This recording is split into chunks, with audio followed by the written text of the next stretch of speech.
मित्रों नमस्कार। कल मोदी जी ने विदेश में रहने वाले भाजपा के समर्थकों को जो संबोधन किया था, जिसमें भारत के ग्रोथ रेट की बात कही गई थी, उस पर आज श्री चिदंबरम का एक स्टेटमेंट आया है और उसमें एक बहुत ही आपत्तिजनक शब्द का प्रयोग किया गया है, फेक इनकाउंटर विथ फैक्ट्स।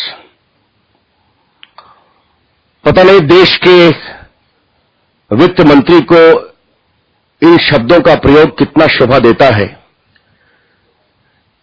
इसके उत्तर में मेरा आज एक लिखित वक्तव्य है, अंग्रेजी में उसकी कॉपी आपको मिलेगी और जल्दी उसका हिंदी अनुवाद भी हम अपने वेबसाइट पर लोड कर देंगे। और उसका मैंने शीर्षक दिया है, mister Chidambaram, you are being economical with truth and your statement is a copybook case of fake encounter with facts. आपको मालूम है कि एनडीए की सरकार 1998 में आई थी। 96 बस 13 दिनों की सरकार थी, इसलिए उसकी चर्चा करने की उतनी आवश्यकता नहीं है। उस समय देश के विकास दर 4.78% थी और जब हम 22 मई 2004 को सत्ता से बाहर हुए तो देश की ग्रोथ रेट 8.5% थी। मोदी जी ने 8.4% कहा है वाजपेयी जी की ग्रोथ रेट, वो 1% कमी है।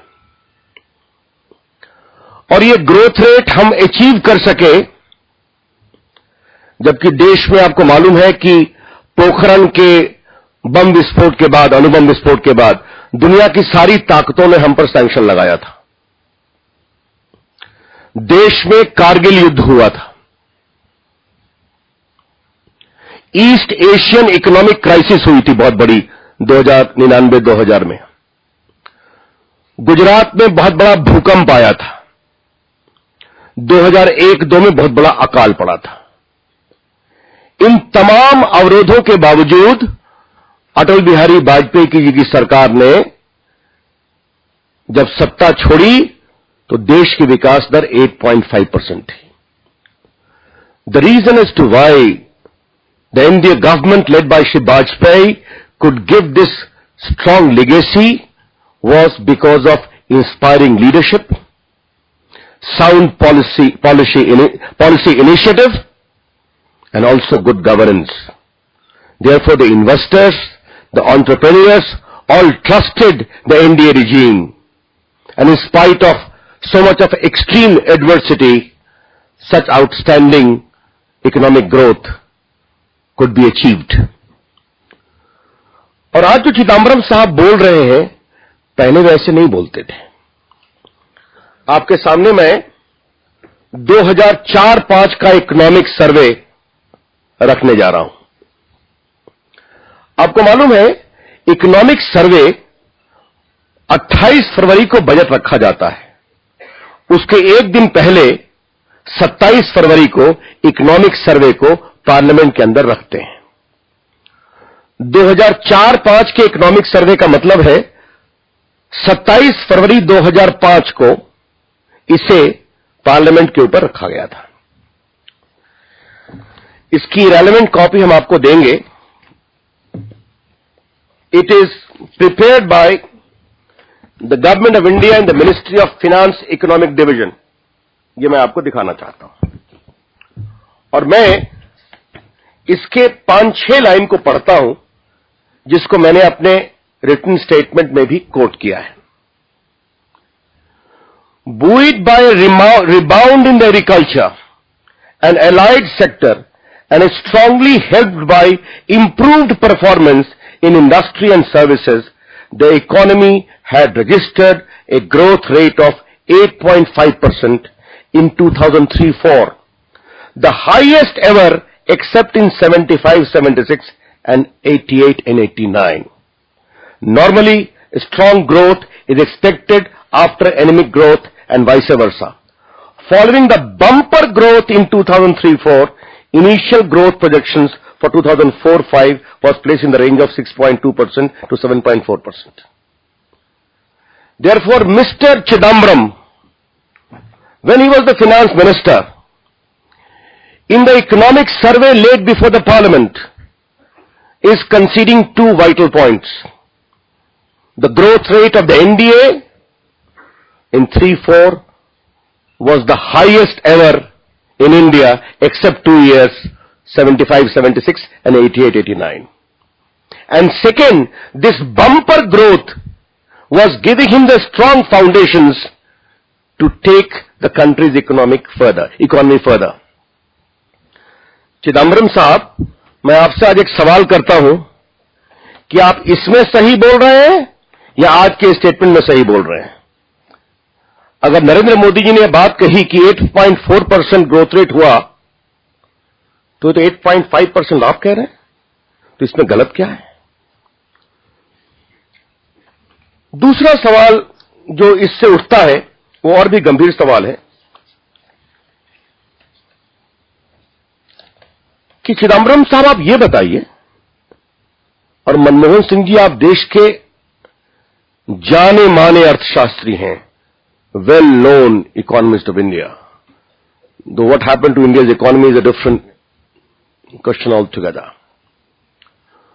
But the BJP would like to ask Mr. Chidambaram, come on, be honest and tell the country, how is it and why is it that the strong bumper growth of 8.5% left by the NDA led by Shri Vajpayee has been reduced to 4.8 this year? यह है गंभीर सवाल. इस सवाल का आप जवाब दीजिए. मतलब देश की ग्रोथ रेट जितनी थी जब एनडीए सरकार में आई 98 में, आपने उसी ग्रोथ रेट पर देश को वापस लाया है. आज हम चिदम्बरम साहब से एक सवाल और करेंगे. कृपया बताइए, मैन्युफैक्चरिंग सेक्टर -5 में डाउन क्यों है? रुपया क्यों गिर रहा है? ये जो इंफ्रास्ट्रक्चर सेक्टर का ग्रोथ जो है, जिसमें कोई वैचारिक विवाद नहीं है, you all know the growth of infrastructure is ideology neutral in terms of FDI, in terms of other areas. All the shining areas of growth of the NDA government, National Highway Program is in a mess. National Highway Authority में सिर्फ CBI red कर रही है, contractors भाग रहे हैं, litigation हो रहा है. Power sector is in a mess because of Colgate, जो NDA ने 2003 में Electricity Act को amend किया, generation became delicensed. आप वो जानते हैं, हम चर्चा उस पर कर चुके हैं. पूरे टेलीकॉम एरिया जो बिग एरिया ऑफ ग्रोथ था, जिसको इंडिया ने बहुत आगे बढ़ाया, that has come to a very sad state. You all know it, because of 2G and a whole range of other corruption which happened in the allocation of licences, and the PM and the finance minister maintain a stoic silence. जो real estate sector growth का area का होता है, employment, cement, steel, आज पूरा real estate sector जो है वो बहुत ही क्लाउड के अंतर्गत है. बिकॉज जिस तरह से परमिशन में अब्यूज हुआ है, जिस तरह से एक समिन लॉ को इतना फेवर किया गया है, और जो बाकी सारे लैंड यूज चेंज में करप्शन हुआ है, this area has come to a naught. Chidambaram साहब ये नहीं समझते कि good economy must have good politics, and the only link between good economy and good politics is good governance. Under the NDA led by the inspiring Shri Vajpayee, there was good governance, and good governance has become a big casualty. Stinking corruption, policy paralysis, and a whole range of other things जिसकी चर्चा हम हमेशा करते रहते हैं. Employment sector जो गरीबों के लिए होता है, 6 करोड़ नौकरी हमने दी थी. आजकल नौकरी का क्या हाल है बताने की जरूरत नहीं है. मैं प्लानिंग कमीशन के डेटा पढ़ रहा था, तो लगभग 50 लाख जॉब तो सिर्फ गिरे हैं मैन्युफैक्चरिंग सेक्टर में, बाकी गिरे हैं. तो रोजगार की स्थिति भी बहुत गड़बड़ है। चिदम्बरम साहब, मैं आपसे एक और सवाल पूछता हूं कि आज हिंदुस्तानी हिंदुस्तान में इन्वेस्ट नहीं कर रहे हैं। If Indians are not investing in India, how would foreigners invest in India? And why they are not investing in India? Because there is crisis of credibility, because there is lack of trust. Why? Because there is stinking corruption in government functioning and decision making. ये कारण है जिसके कारण आज देश की ये स्थिति है। इसीलिए चिदम्बरम साहब ने लॉ ऑफ एवरेज निकाला है। उनका स्टेटमेंट देख रहा था, एवरेज ग्रोथ रेट पर जा रहे हैं, जबकि एनडीए ने 4.8 से 8.5 किया और इन्होंने 8.5 के स्ट्रांग फाउंडेशन को 4.8 या 4.9 पर ले गए। Therefore they are hiding in the law of average to shield their own non performance. इसको देखकर मुझे एक उदाहरण याद आता है मित्रों, कि जब पार्टियां चुनाव में कस के हारती हैं तो उनसे सवाल पूछा जाता है तो उत्तर आता है, हमारा वोट परसेंटेज बढ़ गया है थोड़ा। चिदम्बरम साहब का जो परफॉर्मेंस है उनकी सरकार का, India's growth story is now over under serious cloud, तो नरेंद्र मोदी ने फैक्ट कहा था, फैक्ट का इनकाउंटर नहीं किया था। चिदम्बरम साहब ने फैक्ट का इनकाउंटर किया है और हम आज उनसे जानना चाहेंगे। मेरा सीधा सवाल है, Mr. Chidambaram, did you speak a lie when you included it in the economic survey, which was laid on the floor of the parliament? ये गंभीर सवाल है मित्रों, इसलिए मैं श्री चिदम्बरम के इस वक्तव्य की भर्त्सना करता हूं और जिन शब्दों का चयन उन्होंने किया है वो बहुत ही निंदनीय है। It does not behove the finance minister of India to employ these kind of despicable expressions which are condemnable, apart from being factually incorrect and being economical with truth. बस मित्रों, मुझे अपनी ओर से इतना ही कहना था। आपको इस इकोनॉमिक सर्वे की फोटोकॉपी और मेरे स्टेटमेंट की कॉपी आपको मिल जाएगी और हिंदी हम फिर कर लेंगे। I am open two questions now.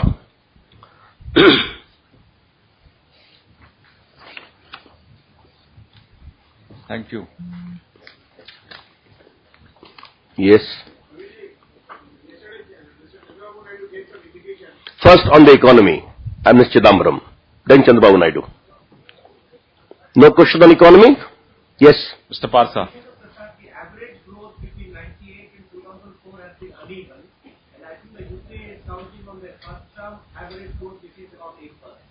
Whereas the NDA growth is 8% in 2003-4, but the previous year was 5.6, 5.3 in that because of the factors you have mentioned. My reply is very simple. Those are facts. Yet we retrieve the situation. We laid the strong foundation for a bumper growth, and they squandered away the strong foundation by corruption, by policy paralysis, and lack of initiative, and lack of good governance. That is the reason.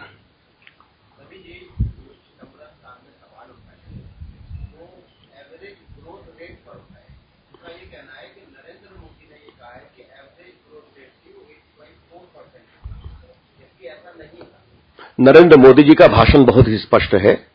उन्होंने कहा 4.8% के विकास दर को अटल बिहारी वाजपेयी जी की सरकार ने जाते जाते 8.4 किया था, जबकि सच्चाई 8.5 है। ये उन्होंने कहा था। इसमें कहां आपत्ति है? चिदम्बरम साहब को इसमें फेक इनकाउंटर विद फैक्ट क्या लग रहा है? इसीलिए जो मैं फिर कह रहा हूं, एवरेज की बात वो कह रहे हैं अपने कुकर्म को छुपाने के लिए और देश की आर्थिक दुरवस्था पर पर्दा डालने के लिए, जिसके लिए मनमोहन सिंह भी जिम्मेवार हैं और श्रीमान चिदम्बरम भी जिम्मेवार हैं। कभी विस्तार से आपसे मैं इकोनॉमी पर चर्चा करूंगा। देश की जो हालत है, पिछले बजट में चिदम्बरम साहब ने फिस्कल डेफिसिट को खत्म करने के लिए 90,000 रुपए के प्लान, 90,000 करोड़ के प्लान एक्सपेंडिचर को काट दिया था।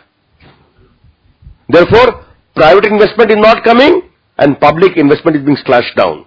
तो इस पर तो काफी चर्चा करने की गुंजाइश है। also said that Narendra Modi is critical of everything what UPA does, but he is not coming out clean and speaking on what happened in Muzaffarnagar. He is not at all speaking about Muzaffarnagar riots. He does not even clarify what happened during Gujarat riots. In fact, Congress has nothing else to say. Congress is the problem with Narendra Modi. And the problem is his repeated victory in Gujarat and the way in so many surveys his personal popularity is notching 46, 47, 48% plus. That of the very eminent Prime Minister of India is -8. And that of the great young leader of Congress Party, Rahul Gandhi, is in the region of 14 to 15. That is the real problem. But having said that, let me tell you, Modi ji ने हमेशा कहा है कि right unfortunate रहे हैं. उन्होंने कहा है कि राइट नहीं होने चाहिए. और आज ये सच्चाई है कि गुजरात में 10 साल से राइट नहीं हुआ है, शांति है. और वहां मुसलमानों का ग्रोथ रेट हिंदुस्तान में सबसे अधिक है. ये सच्चाई है.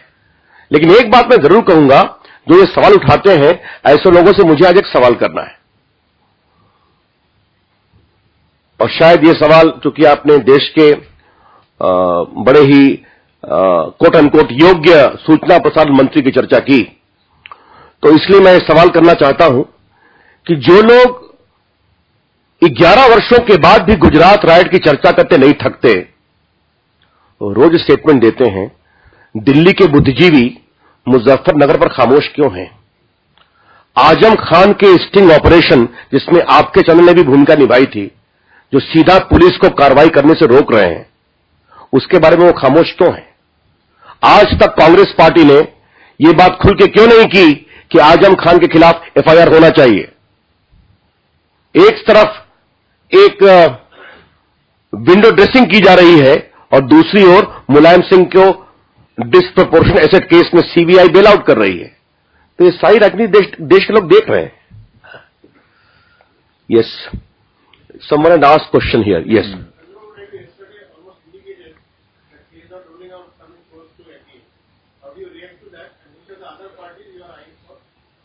Well, I need not react to his observation except to say that his comment that Congress is the source of all the problems in the country is well taken. That's a hard fact. But as far as their future political strategy is concerned, it is for them to take a call. As far as the BJP is concerned, we are committed to give a good alternative which India so richly deserves. But are you in the process of extending your alliance partners?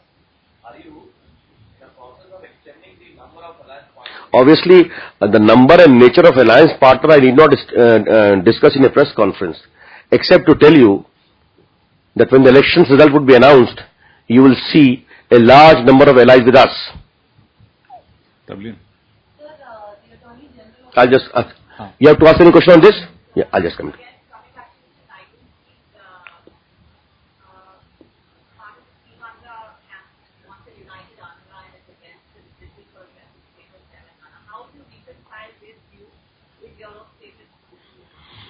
I think Mr. Narendra Modi addressed one of the biggest gathering in the history of Hyderabad, and he reconciled it too well. Jai Telangana, Jai Simandra.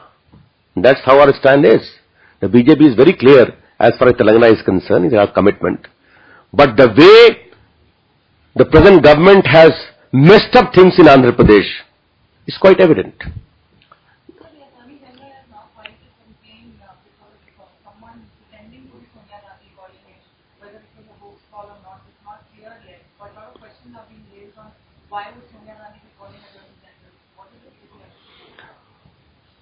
We would certainly like to comment properly after going through the nature of his complaint.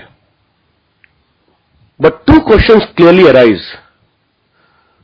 The learned Attorney General is talking to how many leaders in pending cases of corruption monitored by the Supreme Court? Because we heard that he visited the Law Minister earlier to vet the status report in the Colgate. Does the Attorney General routinely pick up phone of political leaders in pending matters? It is a very serious matter. Whether it was a fake call or a genuine call is a matter of investigation. But the larger issue is, Mr. Attorney General was made to depose in the 2G scam. We know it very surely. For the first time in the history of independent India, the High Office of Attorney General was made to appear in a corruption case in trial, to depose. I think these are indeed very disturbing questions. Couple of days ago, we heard about his advice on this nuclear liability. I had occasion to comment on that. That advice also raised a lot of questions as to how, in view of clear mandate of the Parliament, the Attorney General could at all give such an advice. These things we have seen about him.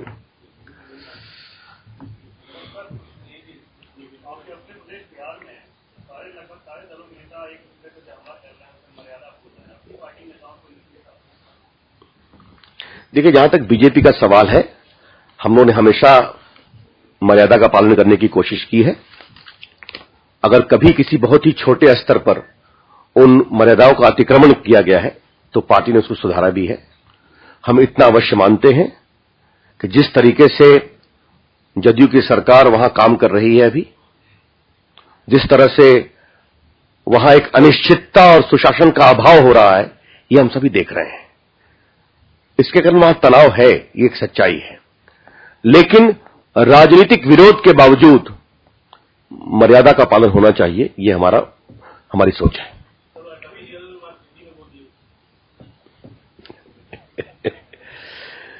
BJP ये जानना चाहती है कि attorney general supreme court में भ्रष्टाचार के pending मामलों में, जिसमें सुप्रीम कोर्ट मॉनिटर कर रही है, और किससे किससे बात करते हैं. अब उनको सोनिया गांधी की आवाज में किसी फेक नेता ने फोन किया, किसने किया, यह जांच का विषय है. लेकिन यह फोन कब आया था, और अगर पुलिस में केस किया गया तो इतना लेट क्यों किया गया. अटॉर्नी जनरल और किससे किससे मिलते हैं, किससे किससे बात करते हैं. आपने देखा होगा कोलगेट केस में वो कानून मंत्री की बैठक में पहुंच गए सीबीआई की स्टेटस रिपोर्ट को दबाने के लिए. उसको लेकर देश में बहुत बवाल हुआ था. अटॉर्नी जनरल को 2G घोटाले में कोर्ट के सामने गवाही के लिए जाना पड़ा भ्रष्टाचार के केस में. तो आजाद देश में अटॉर्नी जनरल का आचरण इतनी चर्चाओं में रहा है, ये शायद पहली बार हुआ है. ये बहुत मर्यादा का पद है, बड़ा पद है. और एक वकील के रूप में मैं आपको कह सकता हूं कि अटॉर्नी जनरल का संवैधानिक पद देश के सारे वकीलों का मुखिया भी होता है. उसके बाद भी अगर यह स्थिति है तो बहुत दुर्भाग्यपूर्ण है. अभी 2 दिन पहले उनका एक विचित्र कानूनी परामर्श आया कि न्यूक्लियर लायबिलिटी के पार्लियामेंट के कानून से इतर जो मैन्युफैक्चरर है न्यूक्लियर रिएक्टर का, उसकी लायबिलिटी नहीं होगी. तो ये सारे विषय में देखें. आज का तो विषय इकोनॉमिक है, तो प्रमुख विषय उसी को रखें आप. हाँ, फिर भी बताएं आप. हाँ बोलिए. नहीं, आप बोलते, मैं जवाब दे दूंगा आपके सवाल पर. जब बताइए. ठीक है.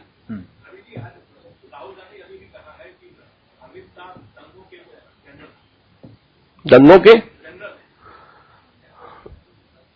राहुल गांधी ने हमारी पार्टी के वरिष्ठ नेता के बारे में जिस शिष्ट भाषा का प्रयोग किया है उतना शिष्टाचार मुझे नहीं आता है.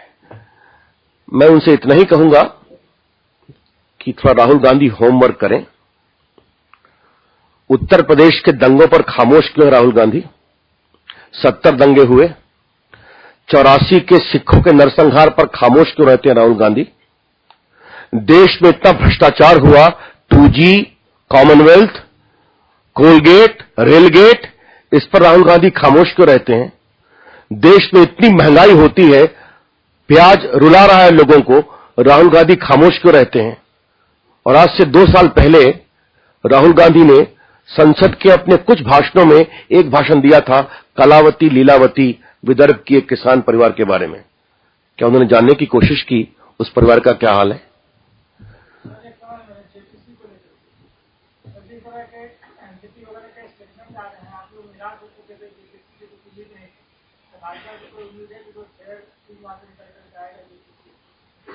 देखिए, हमारी पूरी कोशिश होगी कि जेपीसी की जांच आजाद भारत के एक सबसे बड़े भ्रष्टाचार 2G के मामले में ईमानदारी और प्रामाणिकता से होगी, और हमारी पूरी कोशिश वही होगी। इसके अलावा जेपीसी के अंदर क्या होता है, इसकी चर्चा हम बाहर नहीं कर पाएंगे। Thank you.